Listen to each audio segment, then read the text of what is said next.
Suspense. And the producer of radio's outstanding theater of thrills, the master of mystery and adventure, William N. Robeson. One of the most unpredictable things about this business of entertainment is talent. We have seen singers become actors. Example, Frank Sinatra. And actors become singers. Example, Jeff Chandler. Steve Allen composes music. Ernie Kovacs writes a novel. Jackie Gleason conducts an orchestra.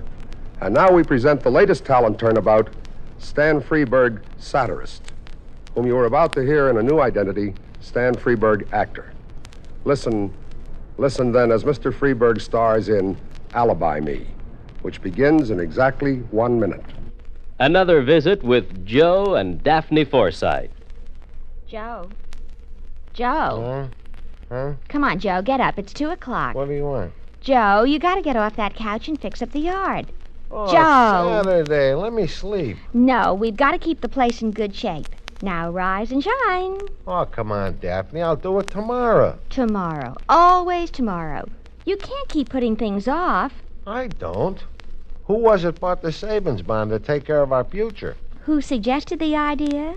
Well, who read the story in the paper that told about bonds being a good investment because they pay off $4 for every 3? And who pointed out the article for you to read? Well... Right. And now I'm pointing out the yard to you. Our bonds are guaranteed by the government. Our grass isn't. Mow. That proves it. What? A little knowledge in the hands of the wrong person can be dangerous. What does that mean? You know one plain, simple fact. Bonds are a good investment. Now, you not only use it to get me to buy a bond a month on the payroll savings plan, but you'll probably use it against me the rest of my life. If it gets you to mow the yard, I will. Move out, boy. I'm going. But understand this. My next wife is going to show more respect for my hard work. So would I if I ever saw any. Bye. Murder. And now, Alibi Me, starring Stan Freberg.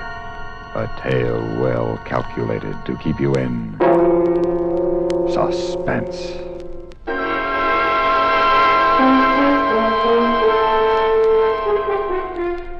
This time it's a showdown. I've took all I'm going to take from Julie. It's tough enough to hustle a buck even without interference from him. This time it's a showdown. For real. Julie, I want to talk to you. What? Look at you. No manners. No knock on the door. No could I come in. No good afternoon. No manners. No class. Always on the muscle. I want to talk to you. A little more relaxative with a voice. This ain't no candy store in Brownsville. Now listen, Julie. Didn't you hear what I said? Keep it quiet. Keep it class. I want to know what's the big idea, you hear me? I just come from Pitkin Avenue. There ain't a candy store. There ain't a pool room. There ain't a bar that'll handle my punch boards anymore. Not one. We now take from Julie, they said. They said correct. But that's my territory. I build up the punch board business there. I know. I watched. You hustled good. You built it up real nice for me, and I appreciate it. I already sent you the biggest lollipop in town. The biggest lollipop in town for the town's biggest sucker. Julie, I'm warning you. You're warning me what? What'll you do? Give me a double whammy like in the funnies? Ever since we was kids, you hate me, I hate you, and it's like a kind of mutual life insurance. That punch board business is mine. I need it. I need that dough. You need dough? I'll tell you what. Here's a $50. Run down, get me a corned beef sandwich, and keep the change. Here, catch. Julie, I told you Look at the face on him. If looks could kill, huh, kid? I'm not kidding, Julie. Now put that phone down, Georgie. No. Put it down, kid. Now remember Larkin. 6 o'clock, I got to report to Larkin on my parole. They're going to know you done it. Georgie, Larkin is going to know it. Georgie!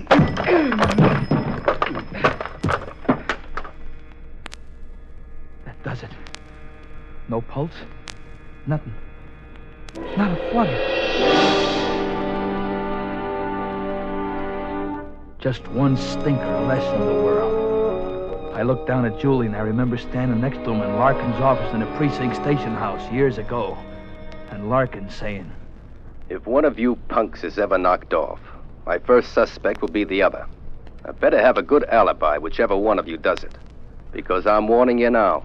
Once I get you down to headquarters, you're a hot seater. I need an alibi. A good alibi. How much time do I have to set one up?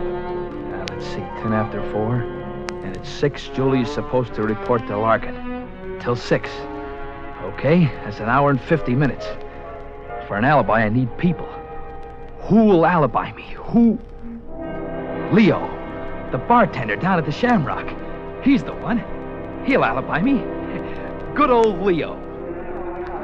Georgie! Oh, Georgie, Lord love you, boy. You're a sight for sore eyes. Hey, what'll you have, huh? Just name it, it's on the house. Scotch. Sure. Leo, yeah, boy. we've known each other a long time, yes? I hate to think of the years that's passed since we met. I'm getting old, Georgie, old. Not too old to remember a couple of favors I done for you. Georgie, boy, not if I was to live to be 100. Hey, here, drink hearty, huh? Thanks. Look, I want you should do a little something for me. Oh, well, look, kid, I'm a little short right now. No, it ain't money. It's just, well, in case you should be asked, I've been sitting here since 3:30, huh? Yeah? Why? What's the difference, why? Anybody special you want me to say it to? You gonna do it or no?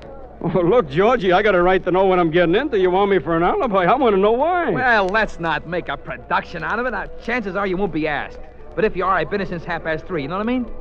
Okay? Would Lieutenant Larkin maybe be one of the ones who might ask? Could be. Look, Georgie, you want money? I'll find you money. I don't know where, but I'll find it. You want food? I'll feed you. You want clothes? Just say the word, huh? But if Larkin is looking for you, I ain't alibying you.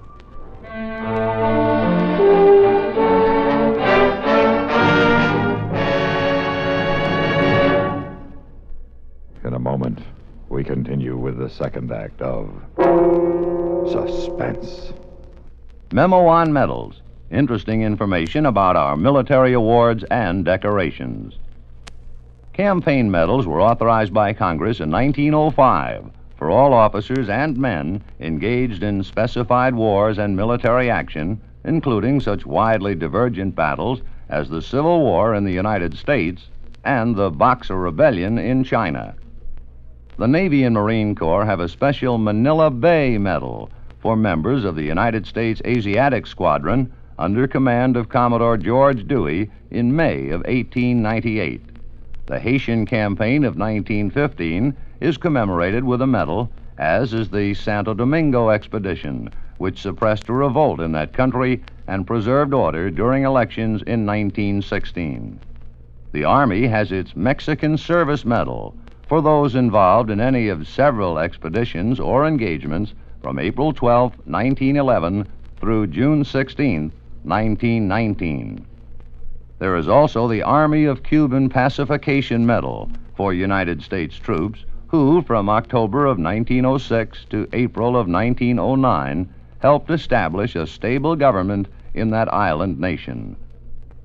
The Victory Medal was initially awarded to all United States service personnel in World War I expeditionary forces, including, for the first time, women serving in the military units.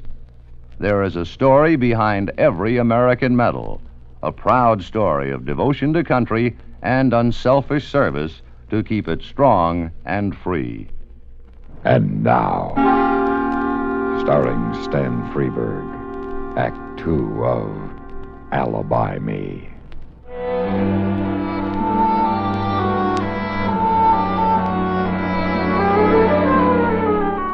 It's 4:25. We got only 95 minutes left till 6 o'clock. When Julie don't show, Larkin goes looking. First for Julie, then for you. You gotta be ready for Larkin when he finds you, and you gotta have a pretty sensational alibi. You won't settle for less. Not him. Think, Georgie, think. Who do you know? Who are your friends? Georgie, think. Who? You see? It works. A second's thought and it comes to you. Joni, that's who. Good old Joni. She'll be your alibi. Now, she's crazy about you. Always has been. Ever since that day up at Bear Mountain. Oh, let her be in. Please let her be in. I'll never ask nothing again. Just let her. Well, Look what the cat dragged. Hello, Joni, baby. I shouldn't talk to you, Georgie. I really shouldn't. It's more than 2 months. You want to know why? You began to mean too much to me, kid. So stay away from her, I says to myself. Just don't ever see her. She'll wear off, you know what I mean? But I was wrong, Joni. You mean more to me now than ever. I couldn't hold out no longer. That's why I'm here. Oh, Georgie, baby, don't ever stay away again. No matter what the reason, don't ever stay away from me. I'm back for good. Oh, it's been terrible without you. All the time singing the blues, not feeling like going out or seeing anybody. Well, that's all over now. You know what? We're going to celebrate. Tonight, we're going out into town. Dinner, a show, dancing afterward. Crazy, huh? I got a new number I've been dying to wear. Good. By the way, Sugar, anybody been here today?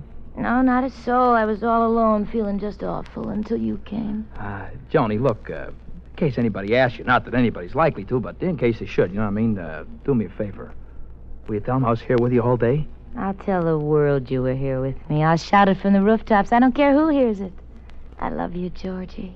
I just love you, love you, love you. Yeah, me too. But look, Joni, in case anybody wants you to be definite, will you say I was here since 3:30 and stick to it, no matter what?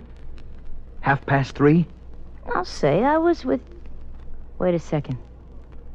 What are you trying to pull? Relax, Joni, relax. No, Georgie. What's the matter, kid? What's the matter? Plenty's the matter. You dirty, no good, miserable son of a... Joni, now listen to me. I'm beginning to get it. Trying to sucker me to give yourself an alibi. Joni, stop yelling. Listen to me. What I said is true. I need you. Sure you do. So I'll say you were here with me since 3:30. You'll get no alibi from me, Mr. Wise Guy.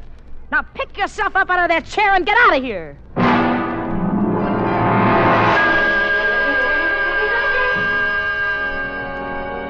How do you like that? You do things for people all your life, and when you want something from them, an alibi, for instance, what do you get? Nothing. That Leo, that Joni, I'll fix them when they get out of this. Only how do I get out? Only an hour and 5 minutes left before Julie's due to see Lieutenant Larkin, and he ain't gonna make the meet. Only 65 minutes. Who is it to give you an airtight, ironclad, cement foundation alibi? Think hard, baby. Who's around town? Who's left? Timmy. Dope, you should have thought of him first. Timmy, laying there in the hospital, of course. Good old Timmy. Georgie. Hey, it's good to see you. Hi, Timmy. You're looking 100%. Sorry I didn't have time to bring candy or flowers, you know what I mean? How you doing? Oh, not bad. At least I'm alive. Doctor said it was a miracle. How's things with you? Tim, I'm leveling with you. I come up by the back stairs. I didn't want no one to see me. Oh, yeah? In a spot, Georgie? I need an alibi for this afternoon. Since 3:30. Oh, you got it. In this private room. Nobody comes near it. Nurses, orderlies, I don't come unless I give out a yell. And I can have visitors any time I like. No one was here all day. Gee, Timmy, I'll never forget you for this. You know, you got one of the oldest alibis in the world. You were sitting up with a sick friend. Yeah. Anybody doubts it, you send them to me. Shows you. You never know who your friends are till you're in a jam. I'll have a nurse come in so she can see it. And then you take the elevator down and ask some dumb questions so the operator will remember you. Boy, you don't miss a trick, do you? Thanks again, Tim. I'll ring for her now. Georgie. What is it? My ticket. Tim, what is it? You want a drink of water? Timmy. Tim, don't die now. Tim, answer me. Say something, please. He's dead. My alibi is dead.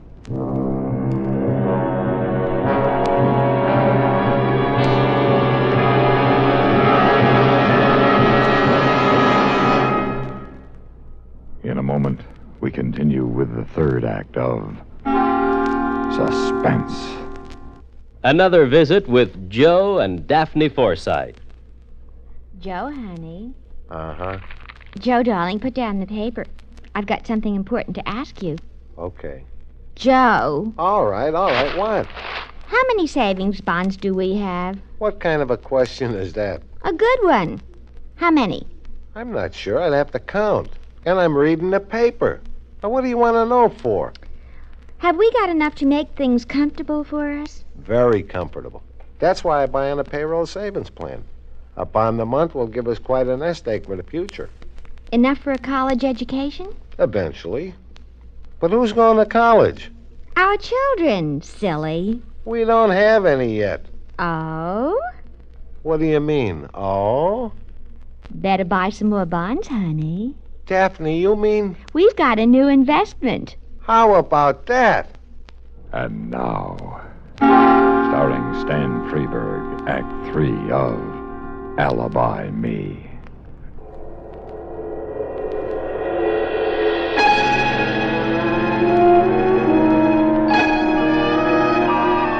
I'm sunk. It's 5 of 6 and I'm sunk. In 10 minutes maybe Larkin will be looking for me and I got no alibi. So I've come home. So I'm walking up the stairs. And I hear a sound. My landlady, Mrs. Ettinger, is nailing down linoleum in the hallway. Good old Mrs. Ettinger. Oh, hello, Georgie. You just come in? Yeah, but if anybody's to ask you, Miss Ettinger, especially Larkin, you tell him I've been in all afternoon. Understand? Larkin? Lieutenant Larkin? Yeah. Oh, I can't do that, Georgie. I won't lie to that cop. Oh, yes, you will. You'll tell Larkin I'm in my room all day. No, I won't. Mrs. Ettinger, you don't tell Larkin I'm in all day? I tell him about Charlotte. I don't know what you're talking about. You don't, Mrs. Ettinger? Please, Georgie, I don't want no trouble. Listen, you'll be in plenty of trouble if Larkin hears about your daughter lifting a fur jacket right out of a department store. I made Charlotte give it back. I marched her into the store myself. We give it back to the manager. Sure you did. But a crime's a crime, whether a store prosecutes or not. Oh, Georgie, please, she's only 15. She's a good kid. Her life would be ruined. You wouldn't tell me. Now, Mrs. Ettinger, what's there to cry about? I'll keep my mouth shut just like you want. And you'll open your mouth just like I want, and everything will be fine. If Larkin asks you, I wasn't out of my room all afternoon. Okay? You won't tell him about Charlotte? It's up to you, Mrs. Ettinger. All right, Georgie. All right. I'll say you was in all day. And there's my alibi. Safe, sealed, and delivered. The best alibi in the world. 6:15. It won't be long now. I gotta watch myself when Larkin is here. Just the right attitude. Not too anxious, not too casual. Just right. Yeah? Who is it? Open up, Georgie. It's me, Larkin. Lieutenant Larkin? Well. What a surprise. And to what do I owe this great pleasure? Remember I once told you, Georgie, if anything happened to Julie or to you, my first pickup would be the other one? I remember. So what? Yeah. Uh-oh. You mean Julie is... He's been made dead. No kidding. Well, what do you know? And you've come to offer me your shoulder to cry on. You're not surprised. I'm not the only guy who hated Julie, you know. Tell you what, let me know who did it. When you find out, I'll contribute a sawbuck to his defense. Save your money, Georgie. You might need it. Yeah? How come? Remember I told you at the same time you'd better have a good alibi? Because once I got you down at headquarters, I'd prove you did it. The words strike a bell. Give, Georgie. Where were you today? I was nowhere. That's a fact. That's a fact. I was right in here all afternoon. Can you prove it? Well, it ain't easy to prove you were somewheres alone all day. Can you prove you were here? Well, I didn't see anybody except... Oh, yeah. Mrs. Ettinger, my landlady. Yeah? All right. Let's hear her version. All right. Mrs. Ettinger, Mrs. Ettinger. What is it? Come in here a minute, will you? Oh, now what? It's always something. What do you want, Georgie? This is Lieutenant Larkin. I won't keep you long, Mrs. Ettinger. Just a couple of questions. Were you in all day? The whole day. Was Georgie in all day? Yeah, sure, he was in. You're positive. I'm positive. What makes you so positive? What makes me so positive? I cleaned his room, that's what makes me so positive. And I pressed his suit for him later, that's what makes me so positive. And when I was sweeping the hall, his door was open and I saw him. How positive can you get? You're prepared to swear to that in a court of law? Go ahead, Mrs. Ettinger. Swear. Swear by your daughter's head. I swear. All right. Thank you. You can go. Thanks, Lieutenant. That's it then, Georgie. Meaning? Meaning your alibi stinks as far as I'm personally concerned. But for the record, it lets you off the hook. You hate that, don't you? You'd like to hang the big one on me, wouldn't you? Yeah, who is it? Lightning Delivery Service got a package for George Lennox. Come in. Who is it from? Mr. Moore, Mr. Julie Moore. Julie? Open it, Georgie. Go on. Go on, open it. I want to see what Julie sent you. Well, okay. That's only a lollipop. I never seen such a big one. All right, who asked your opinion? Beat it. Go on, get out of here. What are you waiting for? What do you think he's waiting for, Georgie? Stake the kid. Stake him? What am I, the mint? You stake him. Okay, cheapskate, okay. Keep your lousy tip. Fine thing. I'm here twice this morning and 3 times this afternoon, Shut and up. you're not in. Shut 5 up. times up and down them stairs and not even a nickel. Will you shut up? Here you are, kid. Here's your tip. Hey, thanks, Mac. A whole buck. Hey, thanks. Don't mention it, kid. You earned it. Oh, thanks. Hey, I almost forgot. There's a message goes with the lollipop. To the biggest sucker in town, from Julie. That's all there is to the message. It's enough. Get your hat and coat, Georgie.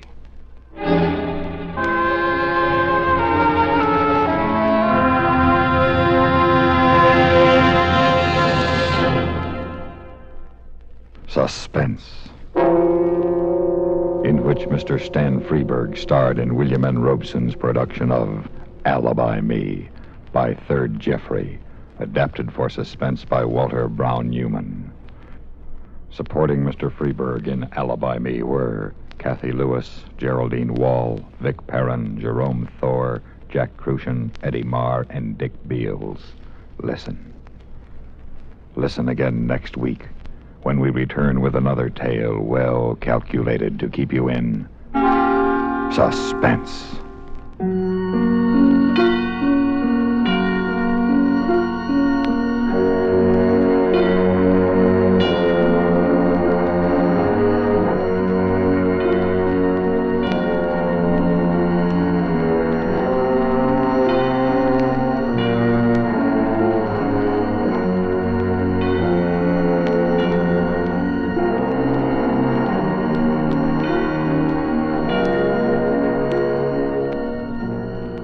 This is the United States Armed Forces Radio and Television Service.